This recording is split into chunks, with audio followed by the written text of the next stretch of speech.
আমি দৌড়াইয়া আর ওই স্কুটি পর্যন্ত বাইকে গেছে ওই মোড়া উপরের মধ্যে রাখে আমি বাইরে গেছে আমার কিছু কিছু বাগে আবার উল্টা আয়া করেছে উল্টা আসলে এই বিদ্যাটা আনছি আমি আবার বেশি দৌড়ে আইছি দৌড় লাগিয়া কি করতেছে আবার হে দাঁত আছে বসে এরপরে আমি দৌড় লাগিয়ে হেঁটে বসে আইও বাড়ি যাইব তুমি এমন করছে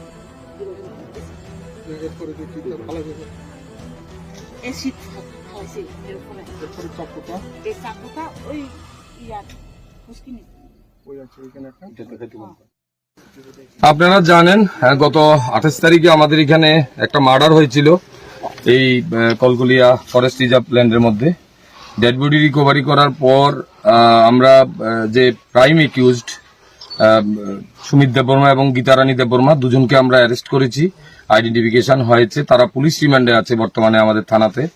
তো দীর্ঘ 4 দিন জিজ্ঞাসাবাদের পর আজকে তারা যেই জায়গাতে মার্ডারটা করিয়েছে ওইটার রিকনস্ট্রাকশনের জন্য আমরা কালকেই আমাদের এসডিএম এর মাধ্যমে একজুটি ম্যাজিস্ট্রেট চেয়েছি। একজুটি ম্যাজিস্ট্রেট গোবিন্দ দেববর্মা স্যার সকালবেলায় থানাতে এসেছেন। প্রথমে আমরা কোনো যে আসামি আছে দুজনেরই ডিসক্লোজার স্টেটমেন্ট, তারা যে জবানবন্দিটা দিয়েছে এটা ভিডিওগ্রাফি এবং লিখিত আকারে স্যার ইন্ডিপেন্ডেন্ট যে উইটনেস আছে সরকারি কর্মচারী দুজন তাদের সামনেই স্যার রেকর্ড করেছেন। রেকর্ড করার পর আমরা ওই ওয়েপনটা ওপেন অফেন্স যেটা দিয়ে তাকে মার্ডার করা হয়েছিল সেটা উদ্ধার করার জন্য আমরা ঘটনাস্থলে এসেছি। আপনারা দেখেছেন যে স্কুটিটা দিয়ে এসে সেটাও আমরা ঘটনাস্থলে এনেছি, কিভাবে সে ক্রাইমটা করেছে সেটা রিকনস্ট্রাক্ট করেছে, সে এখানে পুরোটাই দেখিয়েছে একজুটি ম্যাজিস্ট্রেটের সামনে।